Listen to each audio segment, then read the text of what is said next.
Yo, what's going on, y'all? This is Marcus Rosa, aka Mazuma TV, back at y'all with some more boxing talk, man. I hope everybody's having a blessed, beautiful, positive, productive day. I'm just chilling, enjoying my day off. I figured I'd tap in with y'all with some boxing talk. We have an official Mazuma TV sit down where we will be having the WBC interim champion of the world, Bruce Shu Shu Carrington, in the building, man. We're going to have a great conversation. As always, I would like to thank Atif O'Burleton for making this happen, man. This is something that I've been wanting to get done for a good amount of time now. It's just great to know people that's actually in the industry. You feel what I'm saying? Bruce has actually just got into the building. Shout out to everybody that's in the chat so far. Please hit the like button on the way in. Bruce. Yo, what's good? What's good, man? How we feeling, brother? How we feeling? I'm feeling good, man. Feeling good. Just staying in the gym, staying active. Waiting on my next fight date, but I'm chilling, man. Everything's good. Did you are you living in Vegas? Is that where you are now? Yeah. I've been out here for about like almost 3 years now. And okay. Yeah, I thought you was like going back and forth. Nah. I ain't got money like that. Nah. I just moved out here in 2023. And yeah. Okay. Breaking up a little bit. Let's see what's going on. Okay, I see you again. But the cost of living is definitely great. But on top of that, just it's so much.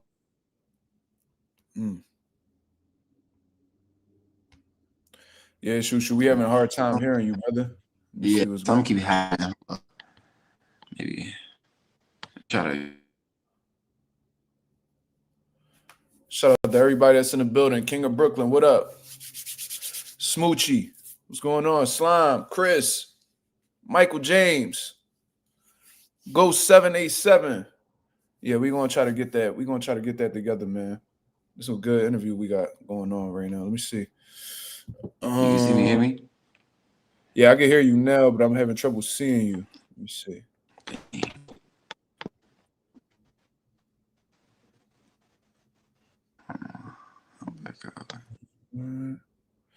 All right, so let's see if he could get back in the mix, man. These things do happen, unfortunately. This actually happened with my last interview with Tito Mercado. StreamYard made me pay for the live. I'm like, I had to go back to StreamYard and pay for the membership just to make the live happen. But it is what it is. Hopefully we can get that together and have this conversation. You feel what I'm saying? Shout out to Big Play Bray. What up? How we feeling? We did see Carrington in the building. We're gonna try to get this together, man. What's going on? We good? Yeah, I think so. I hope so. All right, let's just see how it goes, man. I appreciate you coming by regardless. I know you got a busy schedule. So good. Vegas since 2023. That's what's up. Yeah. It's a fight capital of the world. You got all of sparring out here. A lot of the big fights happen out here. It's easy to network. I feel like it's the best place for boxers to be. I understand. Yeah, a lot of people, are moving over there or set up camp over there. Like Caleb Plant lives over there. Rolly Romero, Floyd infamously moved over there. So it makes a lot of sense as to why you would go over there. So, let's talk about before you came to Vegas, before 2023, before the world even knew who you were, because it's crazy. And I think you're in a great position right now because even though you don't have a world title yet, you're pretty well spoken about, man. You're one of the most talked about guys at 126, regardless of you having a belt. So that definitely favors you. So before we get into the boxing, tell us about how things were growing up. You've let it be known you're from Brownsville, where a lot of great boxers have came out of. You know what I'm saying? That's a home for some of the meanest killers that ever came up in the sport. So how was life like before the gloves? I mean, well, to be honest, I started boxing at the age of 7, so it wasn't like that much of my life that I didn't have, boxing a part of it. But I would say, growing up in Brownsville, granted, my parents, they did a good job of introducing me to other things and keep me off the streets and whatnot. But what you live in that environment is it's experiencing certain things. Like I remember the first time I saw somebody die, I was like 5 years old, like right in front of my face, somebody got stabbed up. You know what I mean? And that was traumatic, you know what I'm saying? But then after a while, I'm starting seeing more people getting shot up and stabbed up. So you get desensitized from stuff like that, and then you either, you know, freeze up and then get very anxious about things like that, or you just build kind of tough skin and you just live that type of life day by day. And I chose the second route, and but then after that, to be honest, I felt like that kind of helped me have like, you know, just be tougher and when it comes to the game of boxing, because I know where I come from, and then I know the type of attitude that people in New York have, let alone in Brownsville, and that aggression helped me out with my successes in throughout my boxing career. But yeah, man, you know, you see a lot of dudes that's like a lot of my friends they out there is like killed or in jail that I grew up with when I was younger. Um, you know, it's just a lot of things you got to go through that the average person don't go through coming out of Brownsville. That's a fact, and me and you, we definitely share a parallel from that because I'm Mm. from North Philly, and I've witnessed some of the same things. And it's almost like you either find a way to get past that. It's Mm-hmm. like you got to take that situation and I guess take that situation and use that as a way to help build your character in a positive way. Yeah, And you yeah, see that type stuff, and you're like, yo, I don't want anything to do with that. I yeah, have a son. I don't know. Do you have kids? yeah. I got a son. You got a son too. Okay, Mhm. I got a 2 year old. So you Mhm. don't want you really just want to avoid all of that and just show your kid a better life. I hope my son never has to experience any of that. And I'm building trying Yeah, to make sure he got a way better life than what I've experienced. Because out yeah, here ain't nothing really good going on out there. That's why yeah. I No, stay in the feel gym, you. and all that good stuff, man. When I was doing a little bit of research, I seen that you actually like people was like messing with you growing up, like bullying. Was Yeah, that something that you ran into too? yeah, yeah, definitely. Before I started boxing, I don't know why kids used to always try to pick on me. Like I was always like the nice little scrawny kid, and I always looked younger than my age. Like let's Like say, right now. yeah, I mean, yeah, like you know what I mean. Like I'm 28, but you know people like that. 28. But yeah, it was even like that when I was like 7 years old. I'm looking younger than that, and I don't know. I guess I had bully me on my forehead, and dudes just try to just bully me. But I used to beat up those dudes that try to bully me. They ain't know like I would like fight them off, and you know what I'm saying. So my dad after a while he saw that, and mind you we used to watch boxing all the time anyway because Right. all the guys from Brownsville, well, a lot of champions came from Brownsville, so that's kind of a thing that everybody did. And he was just interested in, you know, probably just seeing how I would hang in the gym. I immediately fell in love with the whole atmosphere of like everybody working out and grunting, and I remember it was like a smell of mad sweat when I walked through the door. It was mad funny, but it was something that was like, okay, like all right, that's cool. And then I would say a month in, I just noticed that I was just picking up on the foundations of like boxing, like just the jab and the footwork and throwing combinations. I really started to like it. And then I started sparring this one kid, and the first time I sparred him, I beat him up so bad he never came back to the gym. And I had like a thrill, that type of satisfaction. It was something that I just kept trying to just satisfy, just kept chasing, and I just never looked back ever since. Damn, that's dope, man. My dad kept me away from boxing. He wanted me to do nothing with boxing. I didn't really understand until I had a son, but my dad was a former fighter. He was like, Okay. man, he's like, yo, you smart, man. Just go to school. You Yeah, don't have yeah, to do any of yeah. that. And I'm like, damn, bro. So he used to have a whole stable of fighters. So when I was like 15, I was like, yo, dad, because I was training. Mm, And like he would see me yeah, training. He didn't want to give me like too much props because he knew that would have boosted like yeah, my ego and stuff. So he was like, all yeah. right, I'm gonna let you spar one of my guys. First time we ever sparred, I broke his eardrum. The dude never Mm, came back to the gym. So my dad was like, man, you mm, really want to do this? I'm like, yeah. He like, all right, man. And things went how the way they went. I ran into health yeah, issues and all that, but it was a good little run while it lasted. So, that was a little bit of my story as well. But you've had about close to 300 amateur fights. yeah. Facts. Yeah, Lot, yeah. that's a lot of fights, brother. But impressive record nonetheless. On the internet, you could clarify for me. Hmm. 255 and 31. Yeah, yeah. Mm-hmm. That's a phenomenal record. NYC Golden Glove winner, which is a huge deal out in New York. 100%. 2017. Won the Olympic trials. People don't really take into consideration how big that is. Like I've seen people struggle getting past the regional level in the Golden Gloves. Yeah. I've seen people have trouble getting past the states, let alone the nationals. You literally was at the top of the mountain in the amateur, so that's very, very impressive. When you want, how long did it take for you to really get the just like, all right, I'm really special in this game? Was it the Olympic trials or was it way before that? Now it was a bit before that. I would say there was a switch that I had back in 2018. Around that time, I was actually going to hang the gloves up and quit, bro. I was yeah. It was like I felt like I always had the talent, right? But I never really believed in myself.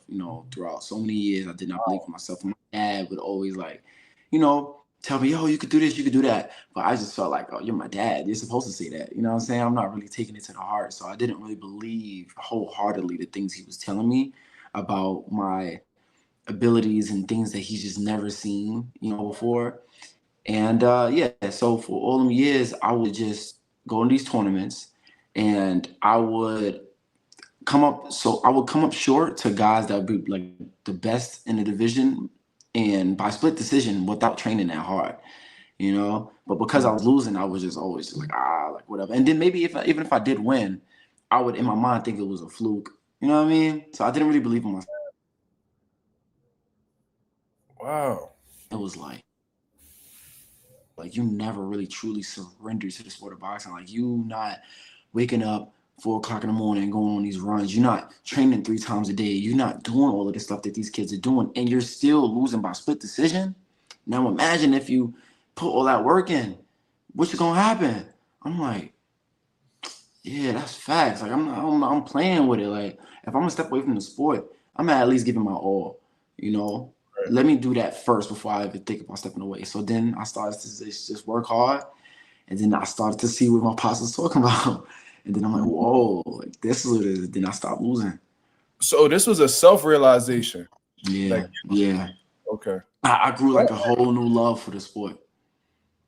That's crazy. That I've never heard that mentality. I always see, and maybe this is a mentality that a lot of fighters have, but they just won't admit it. You see what I'm saying? Like maybe like they would never go to as far. So that shows a lot of maturity on your part. And come to that realization, you did a 180. Yeah, facts. 180 because there's people that they win and they feel like they don't have to change anything. Or they'll lose in the amateurs and be like, "Oh, well, I got robbed." Split decision. Or I got robbed. Yeah. And then they'll continue doing what they're doing. No type of stuff. I used to do that, but then after a while, I was like, all right, like I gotta really do something so that I don't keep getting robbed. Like I gotta make sure that I win decisively. You gotta dominate. And even my fights today, like I'll be like, look, I'm not satisfied if I have a close victory. Like I want to dominate every single time. Got you. So speaking of the Olympic trials, I did a little bit of a tap there, was reading up on you a little bit, and it says that COVID actually got in the way of you competing in the Olympics. Is that true? Yeah, 100%. I didn't have the coronavirus and nothing like that. But so what happened was back in 2020, the Olympics, they got pushed back to 2021 because of COVID-19. And then, we were supposed to have a qualifying tournament in 2021 out in Argentina. That qualifying tournament got canceled because there was a lot of cases of COVID-19 over there.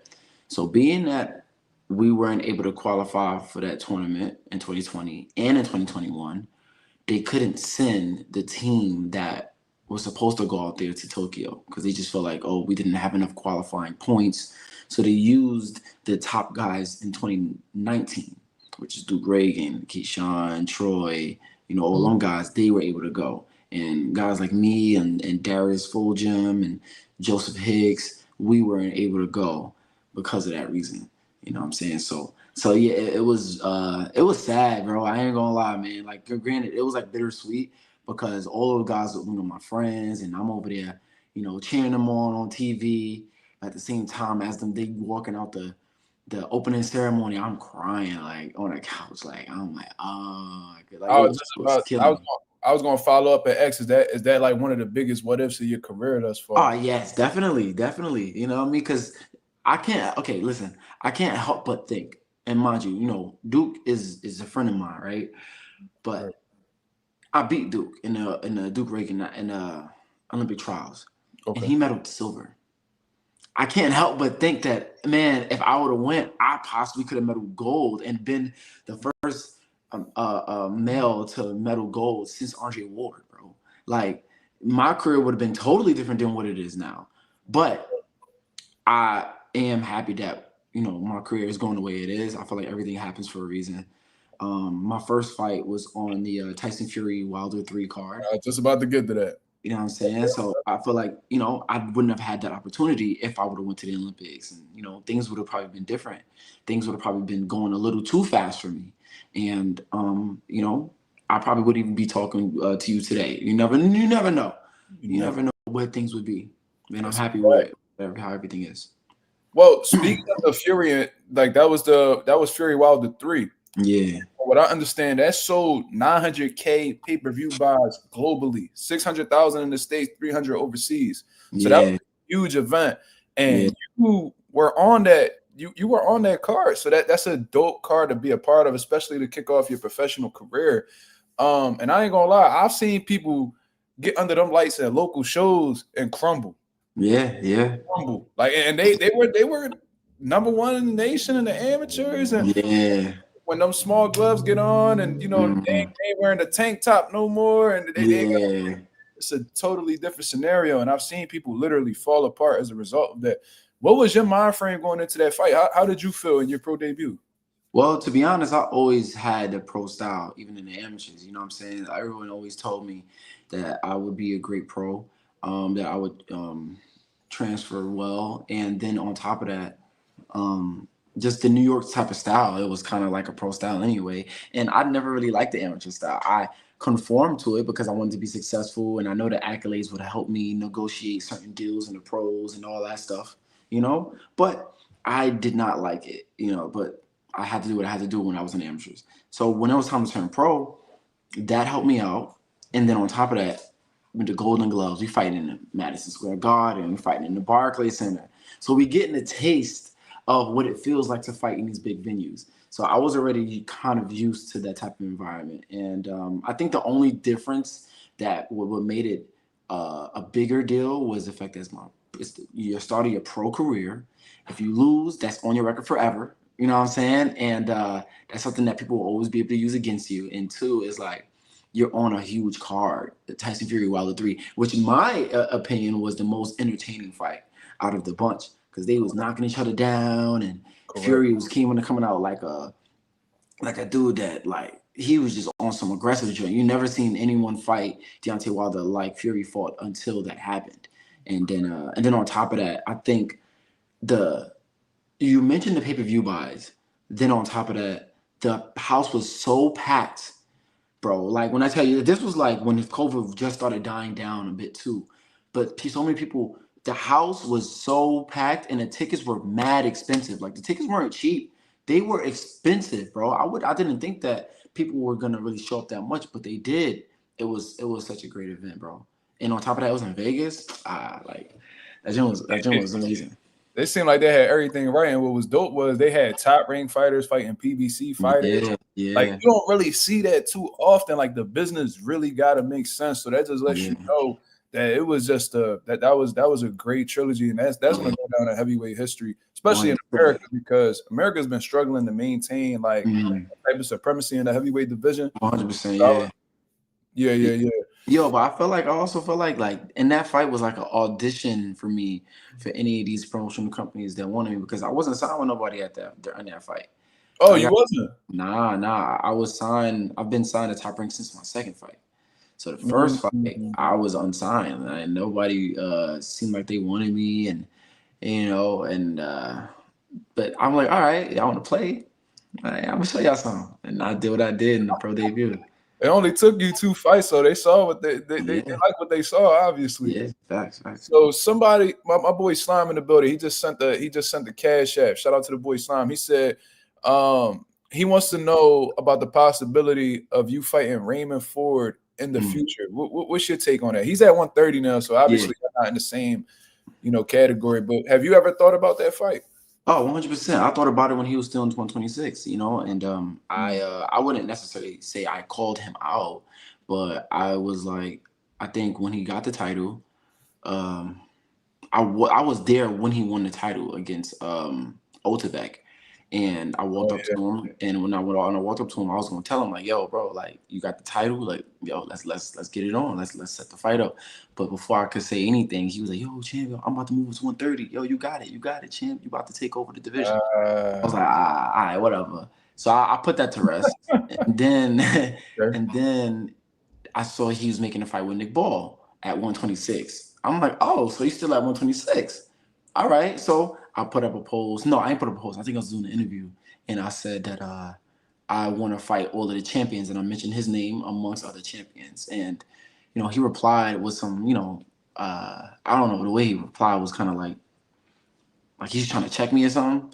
And we got, that's how that whole back and forth happened. And That sound like Ray, to be honest. Ray, yeah. Ray, he talk crazy to everybody. Yeah, but yeah, that's how the whole back and forth happened. But then he ended up going over to 130 after he lost to Nick Ball. But yeah, I feel like when the fight, if I move to 130, whenever that happens, yeah, I'll be definitely down to fight Raymond Ford. As it has to make sense. He has to. For me, I like to get the titles. I'm on the title hunt, as you can see. You know what I'm saying? Right. So if he has a title, has a belt, or if he's in a way of me getting a belt, then yeah, most definitely let's get it on. If it don't make sense, then it don't make sense. You know what I'm saying? Absolutely. But I'm 100% down to fight anybody though. You know what I'm saying? I want to be the best, and I don't want to just be a champion. Like a lot of these dudes want to be a champion and hold that title and just, yeah, look at me, I got a belt, I'm a champion. Like, no, I want to be great. And then to be great, you got to risk, yourself and putting yourself to the test. That's why I want to fight like the best of my division. That's why I've called out Espinoza. That's why I called out, in a way, if he decides to move up. Like, you know what I'm saying? Like, I'm the only one that's doing this. You got these other guys in my division. No one's calling these guys out the way I'm calling these dudes out. And that's showing you the difference between the boys and the men. You know what I'm saying? No, that's a fact. And I love the fact that you're being vocal, because there are people who, may be on the cusp of like fighting these guys, but they like, oh, I don't call nobody out. So I do think that being vocal is, imperative. I think that's very important in today's sport, because, that's how you really gonna get yourself in position. So moving on, to go back to the Brownsville situation, there's fighters that come from Brownsville like yourself, Shannon Briggs, let's go, champ. Yeah. Mike be crazy. Zab done had a little crazy pass. I feel like those three guys, these guys, they lunatics. I ain't even gonna lie. Zab was crazy back in his younger days. He's a lot Riddick Bowe. Crazy. Yeah. Like, we all lunatics, huh? Riddick Bowe was trying to fight Lennox Lewis a couple years back, and I'm like, bro, y'all, come on, leave it alone. Like, what is we doing? Mike Tyson, he be chilling until he not chilling. So I feel like your personality set up a little different though. For sure. Like I'm not, but what I do notice is you got that grit when you're in the ring. For sure. Actually, I remember watching you coming up where you fought Yuri Andujar. Do you remember that? Yeah, of course. That's I was real cool with Yuri for like 3 years. I don't know what happened to him, because he used to fight on Marshall Kaufman's cards all the time, King's Promotion. Yeah. So I used to see him, and I was like, "Oh, what's up, man?" He was real cool with my people. We even partied the one time, but that was back when he was undefeated. So when I watched that fight, I was like, "God damn, that was probably like the ugliest knockout of your career." I was like, "Damn, he's crazy." I'm like, "Listen, if he don't belong in there with you, then it is what it is, right?" Yeah. But so yeah, you definitely have a different personality from them dudes, but you definitely show it. You show that grit when you're in the ring, which is what matters. You feel what I'm saying? So, now you're coming down to your career 12-0. You face Suleiman Sagawa. Now, when I had heard about that fight happen, I said, "Ooh, that's a good one," because Sagawa done been around. Like he didn't win every fight, but he's upset at some guys. Ruben Villa, you know what I'm saying?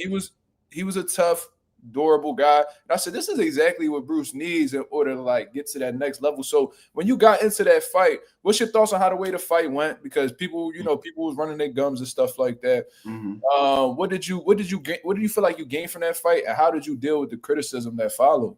Because I feel like everybody faces that eventually. Yeah, everyone faces it, bro. My thing is this, right? Like I could genuinely care less about, what a lot of the critics got to say, because a lot of these critics never laced them up in the first place. You know what I'm saying? A lot of them just want to troll.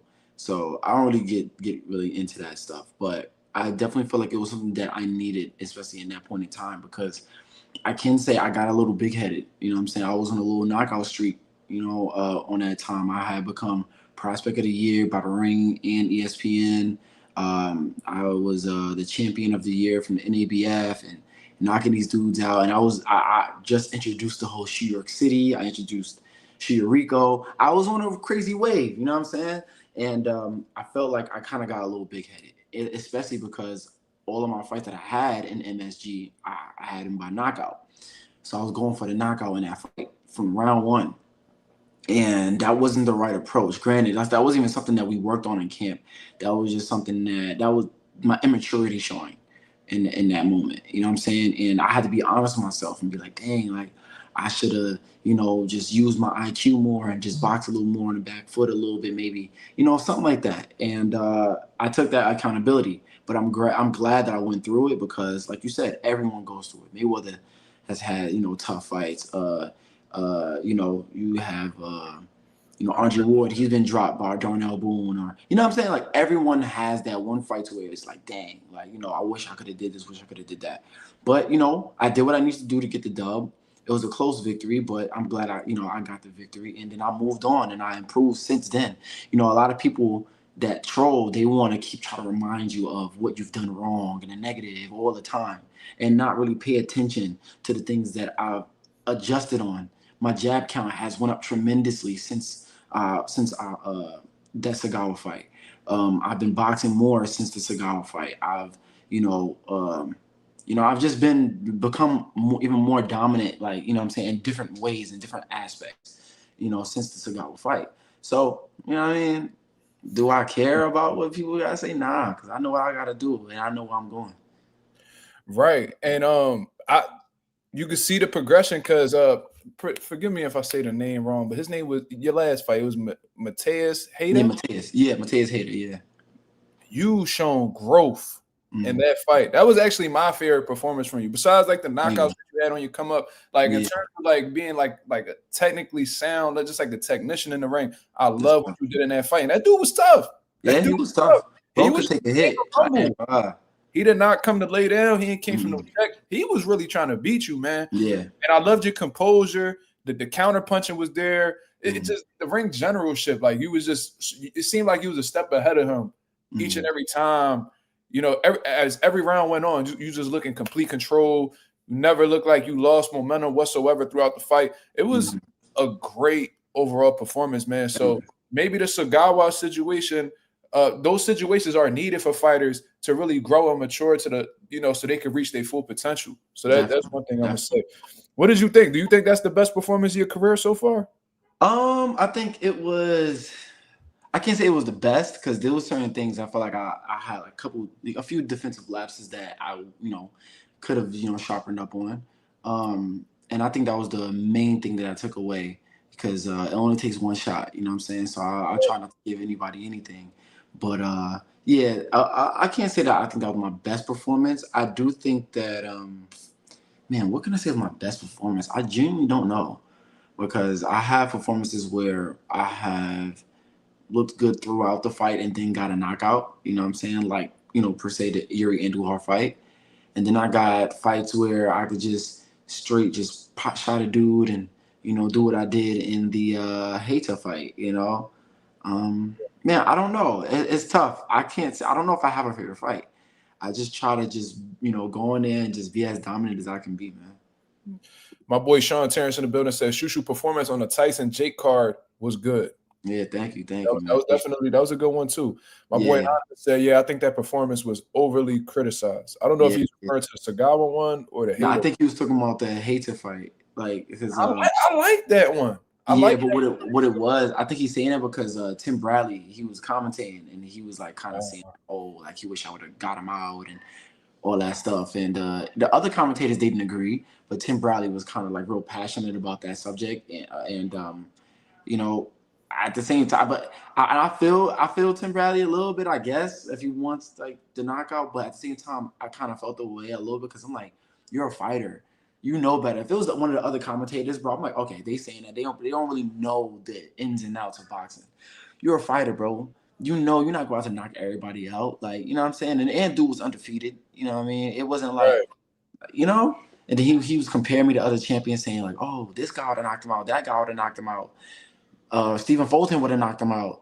Like I love like some I rock with Stephen Fulton, even though I've been calling him out and stuff like that. I've always been a fan, but business is business. But Stephen Fulton ain't knocking him out, bro. He ain't knocked nobody out since you know what I'm saying.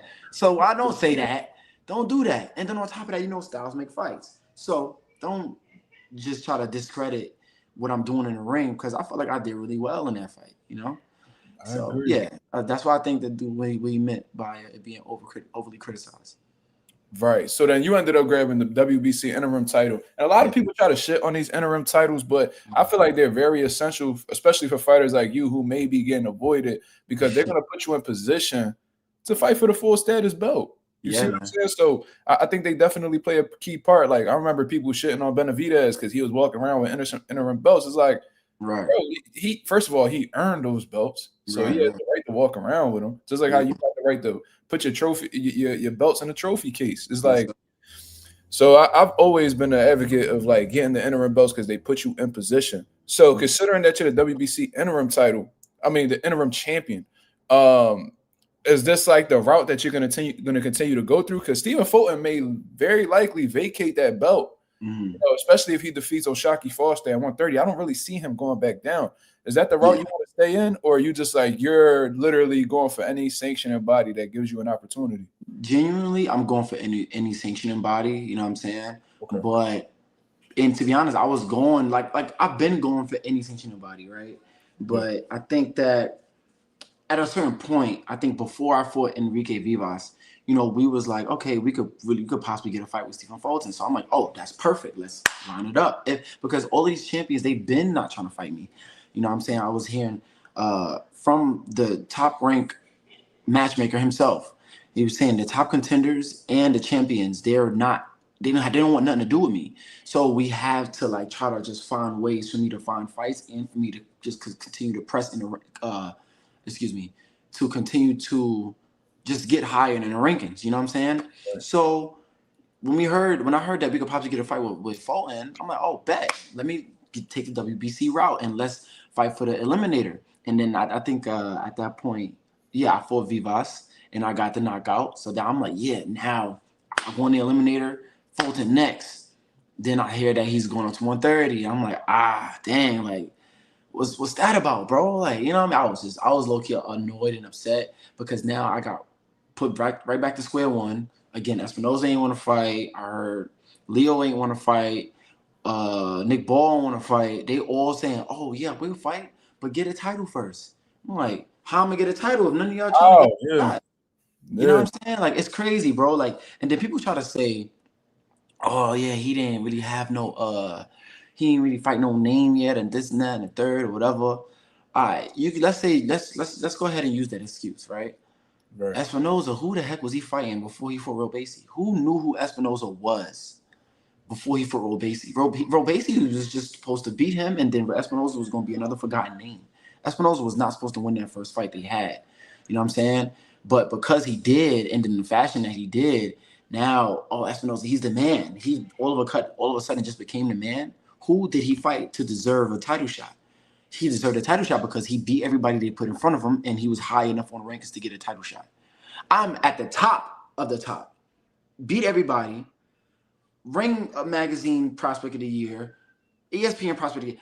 You name it, I had it, bro. Everything under the sun, I got these titles, other than a world title. I'm not trying to hear none of that. And then these top contenders, they don't want to fight me either. I'm not trying to, because they want this shot at the title. You know what I'm saying? Correct. I'm not trying to hear none of that. So when you really try to make sense of things and not try to just be on the bandwagon of your favorite fighter, you really start to realize what's the truth. You know what I'm saying? Then you got to just be honest with yourself. And I think that people they don't like the honesty that I'm giving. Yeah, Yeah, and I feel your frustration because it's just not only you. You know, there's people that be like, "Oh, this person didn't fight anybody. Oh, this person didn't do this." It's like, bro, you clearly see them trying. Yeah, But it takes two to fight. You know what I yeah. mean? And then when there's a lot of hands that's in the cookie jar, it's like, bro, it's a lot of things could really stop these things from happening. Like you Mm-hmm. want to fight with Stephen Fulton. I love Stephen Fulton from Yeah, Philadelphia. yeah. I've interacted with him on multiple occasions. Him moving up to 130 is out of your control. So why should you be criticized for it? Exactly. Right. You see what I Exactly. mean? So I definitely understand that. Now, speaking of Stephen Fulton, you Mm-hmm. were rumored to be fighting a former opponent, previous opponent from Stephen Fulton with Carlos Castro. My boy Anonymous wanted me to ask you, what's the situation that with that? Was that real? And is that something that you may possibly venture into next? Okay, so I heard that there was some type of negotiation that went on, but I don't think that the numbers were agreed on his side of the party. You know what I'm saying? And I just don't think that. Uh, yeah, it's just that's what it just went through. It just didn't go through negotiations. So that was unfortunate. And to be honest, he's still a person that I'm very interested in fighting because, he's a name that these people want to, say Yeah, that I need in my resume so bad. So I would love to fight a guy like him. And I think fighting a dude like him would put me that one step closer to fighting for a world title. Um, yeah, man. But, I think, yeah, but it was in negotiations. Like, I just don't think that, I don't know I think the Top Rank, I think fumbled it on their end. Um, but hey, uh, again, that has nothing to do with me, man. Like I'm the right. one really pushing for these fights. I'm really trying to make it happen, dude. And I just don't know what's going on. It's kind of at times I find myself getting a little frustrated by it, but then at the same time I just pray to God and understand that timing is everything. You know what I mean? Like I remember I was about to turn pro when I was 19 years old. And I could have. I was the Olympic alternate. I had a decent resume, but everything happens for a reason. So I Right. just sit and just let God do his work. Hey man, and you could see like Terrence Crawford was having his difficulties, Yeah, having fights happening. Politics kept. yeah, I ain't gonna lie, it was fucking him over. You see what I'm yeah, saying? And he kept falling victim to the politics. But look where he ended up going. yeah, I think what he did, the best thing he could have done was just keep his head down and just keep grinding. And he ended up getting there. So you know what I mean. From my end, just stay positive, brother. yeah. That's all you can really do. You know what I mean? And just keep So, being you. Keep staying in the gym like you say you've been doing, and the mhm. opportunity is gonna find its way. And obviously, you're doing something right. I actually wanted to segue into this, but before I get into that, my boy Anonymous said, I love the Vivas performance. I felt like that was a very aggressive Shu Shu. The post fight call outs were hype too. Yeah, I appreciate that, They, man. they, they was feeling that. Bro, I just that's love right there, man. And I felt like there was like a lot of question marks still, even after the cigar fight, up to that point, because I think I only had one. I fought in a Tyson card in between those fights, Right. I and love that. I felt like the Tyson card was a good showing. I dropped the dude twice and won every round, but I just guess that wasn't good enough for people. So I was like, all right, I'm gonna turn it up a notch, and then I did what I did. So that was cool. And yeah, my call outs, bro. I feel like, bro, I call people out different. Like I don't. I feel like the internet for those purposes, I might do some things like while I'm in the ring after a fight, call a dude out if they're in the crowd, just to make it known, like, yeah, like I know you in the crowd. What's up? No one's doing that but me. Cause I'll go to other guys' fights and my name will be mentioned in these interviews, like post fight. And they'll be like, oh yeah, Shu Shu, yeah, he's a good fighter, but I focused on something else. Me, I'm like, yeah, let's get it on.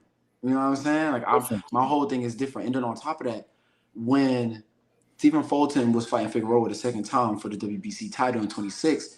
Right. Before they even fought, I went to their press conference and I'm talking to both of them. I went up to both of them like, yo, right after you win this title, if you win, bro, yo, let's get it on. Like I don't gotta do it in front of the cameras either. I'm letting you know, man to man. Like, yo, let's get it on, bro. Like I genuinely want the big fights. That needs to be done more often. Like people pulling up the press conferences. People need Mhm. to step in their Muhammad Ali bag, start pulling up the gyms and all that. I Yeah. like that, bro. Yeah, like I don't do the whole rah stuff too. I think that's another reason why they respect it. Like I don't do the whole wow. Like if we on some man to man joint, like if there's no cameras around, I'm gonna still walk up to you like, yo, bro, like, come on, let's get it on. Same thing when I do with Raven Forward. Like, I was gonna walk up to him like, yo, bro, like, you won the title, let's get it on, bro. Like, let's get, you know what I mean? All that Right. rock ain't for nothing. Correct. So, like I was saying earlier, you're doing something right because even though you're not a champion, it seems like you got a little bit of a target on your back. There was somebody by the name of Jan Santana that put up this video. I want to get your reaction to this because I did not hear you speak on this just yet. So let me go ahead and pull it up. He speaks Spanish, but fortunately there was somebody who was able to translate this. And this was posted by Dan the Boxing Man.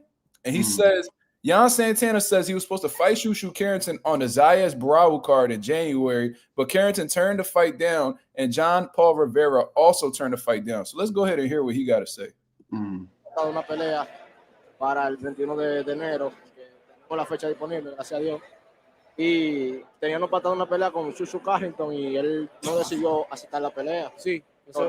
Gracias, nosotros no dijimos que no, ¿me entiendes? Eso habla bien de nosotros porque yo no dije que no, ni mi equipo de trabajo tampoco. A Jean Paul Rivera también, el chamajito que es 126, que está clasificado aquí en Puerto Rico, buen talento. También le hemos ofrecido la pelea y varias veces y la han rechazado, o sea que no, yo no tengo problema con ninguno de los 126, yo estoy disponible para todo ello. Okay, yeah, so he actually said verbatim what the caption said. Then he said he doesn't have a problem fighting neither one. So what's your take on this situation? Did you ever hear any talks about Jan Santana? Nah, bro. Like, okay, so I think that his name came across as a few opponents, like potential opponents that I would fight next, but there was never like we were supposed to fight like that. Though that wording is very incorrect. He was just a name out of a bunch of people that I was, supposed that I was given.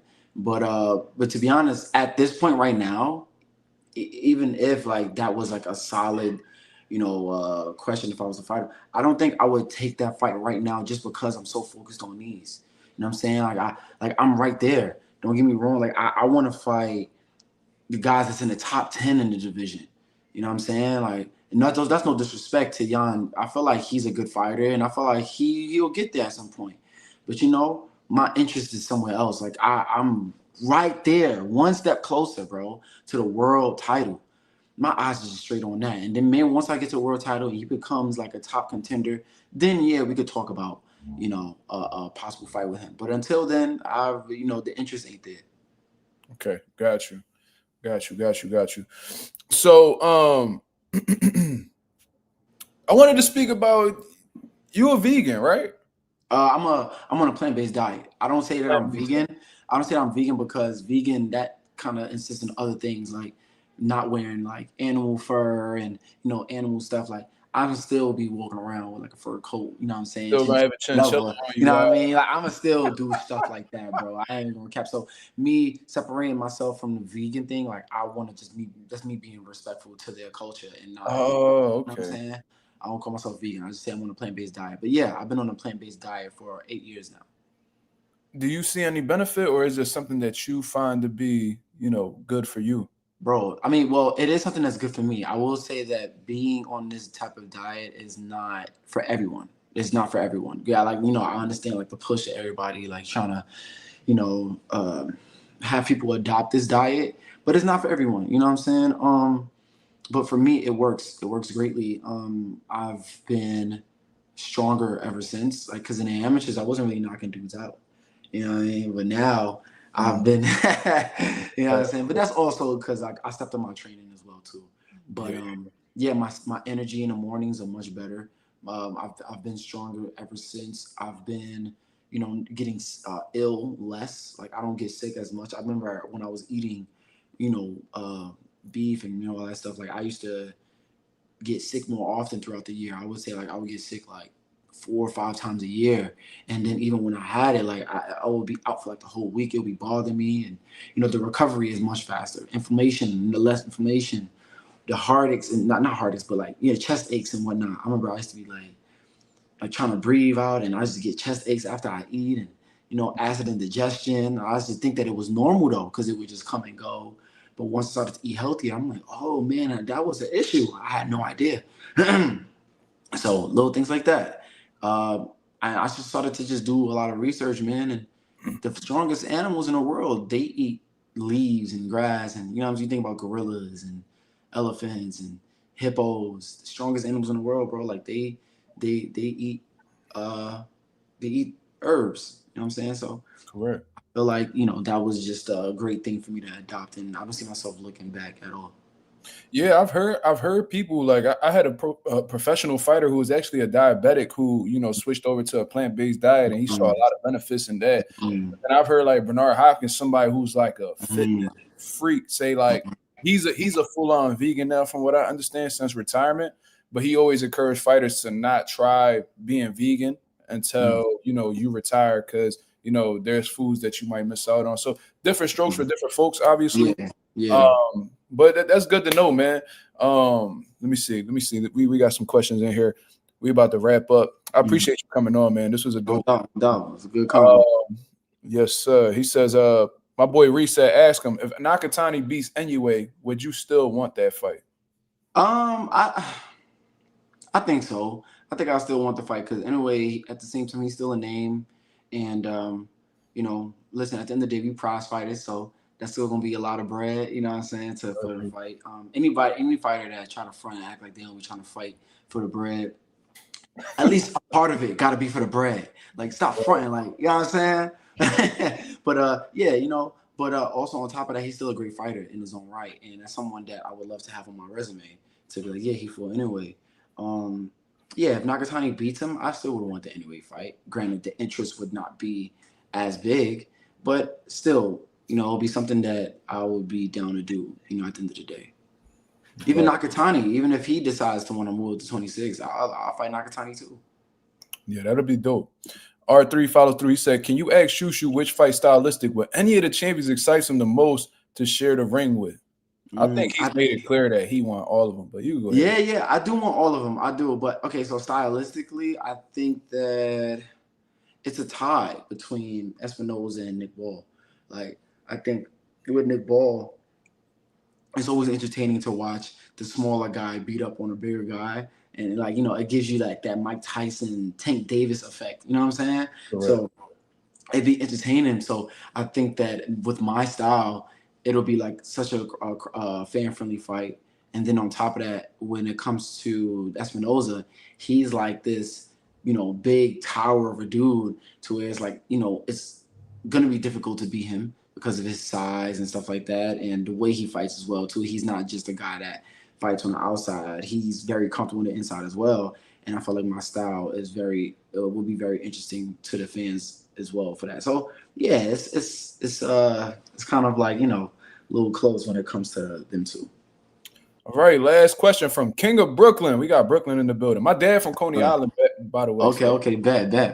Yeah. He said, how about a fight versus someone like Figueroa before a title fight? I would love to fight Figueroa. I'm down to fight it. And I think that he would have been down to fight me too. Like I would love to fight Figueroa, bro. If we can get that fight going, that'll be a legit name on my resume. And yeah, you know, I'll do what I do, man. I feel like when he fought Stephen Fulton, especially that second time, like it wasn't the cleanest fight, you know what I'm saying, that Fulton had, but Fulton did what he needs to do to get an obvious victory. And with me knowing what I could do, I'm like, man, yeah, like we could line Figueroa up real quick. Go ahead and say it. That's motherfucking easy work. Bro, listen, son. I'm not gonna say he's easy. I'm not gonna say that because No, I was just fucking around. Yeah, he does. He's good at what he does when it comes to his pressure. Like if you don't got the engine for his type of style, bro, you're toast, bro. But if you can box for all 12 rounds, which I can do, which you've seen, and you can have comfort in the Mateus Hayter fight, bro, like I'm good. Right. So I appreciate you coming on as always, brother, man. This was a great interview, man. I'm looking forward to having you back as your career continues to develop. You got any last things you want to tell to the people? As of right now, man, I ain't, you know, we ain't got no fight date, but I am really interested and looking forward to possibly getting on the card with Shakur Stevenson and Teofimo Lopez, January 31st at MSG in a big room. I'm really, you know, I think I'm eyeing that, and I'm really looking forward to that if we're able to get, you know, something signed, sealed, and delivered. But up until then, y'all go ahead and just keep watching my journey. Y'all can follow my page on Instagram, Bruce_Carrington. On my Twitter is B_Carrington1. And don't miss the Shu Shu Show because you never know. Absolutely. I love it, man. Thank you very much for tuning in. Thank You you, know man. what I'm saying? Looking forward to hearing from you soon. I'll be reaching out, Yes, whenever it's time to, do another interview, man. I appreciate yes, you very much. Thank you, yeah. man. Shout out to Big Brooklyn. shout out to Brooklyn. Keith Overton, man. My My boy boy, T. my boy Ree from Brooklyn. Shout out to King of Brooklyn 3 in the building. You already know he from Brooklyn. Shout out Brownsville. Shout Yes, out sir. Coney You know Island. that. Shout out, Yeah. yeah, Bushwick. Shout out to everybody that be, shout out to the whole New York family, Yes, over sir. at the channel. You feel me? So you have a blessed, beautiful one, Bruce. Thank you, man. You too, buddy. Yes, sir. Yes, sir. Salute, salute, salute. That was a great interview, man. It was a little rocky at first with the technical difficulties, but we made it do what it do regardless. Yeah, Fort Greene. Shout out to Fort Greene. You know what I mean? Start naming all the different parts in Brooklyn, man. Shout out to Fort Greene, man. Bruce Carrington's a great interview, man. Very well spoken. Very, very smooth with his words. You feel what I'm saying? It was definitely a hell of an interview. You know what I mean? Not a boring one, because there's fighters that be like, hey, what do you expect out of this fight? Fireworks. You know what I'm saying? Bruce Carrington ain't one of them. So that was a great one. I hope you guys appreciated this as always, man. I do this for y'all. I have my love-hate relationship with interviews. You feel what I'm saying? But it was a great time nonetheless, man. He answered questions. Bro, I had a series of questions lined up and he was answering all of them as I was going along. You see what I'm saying? Like, he was answering them as he was going along. So I didn't really have to ask too much. Great interview. You know what I mean? An interviewee's favorite type of person is Bruce Carrington. So thank you very much for coming in and enjoying the show. You know what I mean?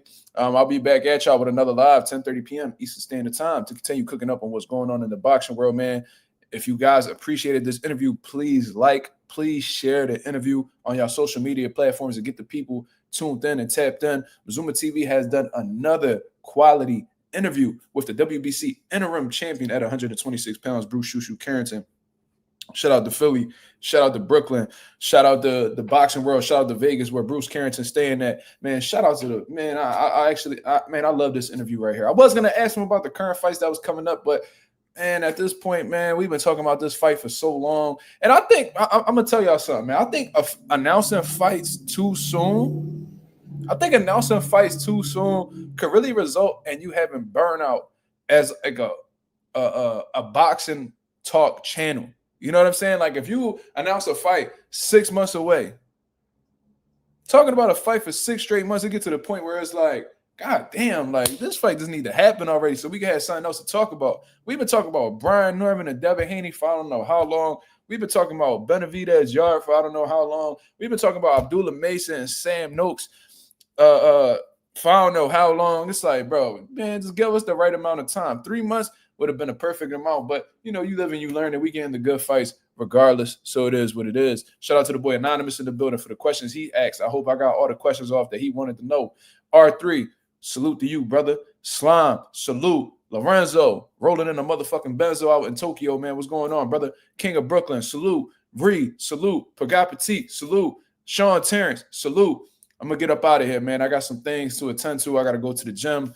You know what I mean? Get some things done. Pick up my beautiful son, you know what I mean? And continue on with my life. But until then, I hope you guys have a blessed, beautiful one.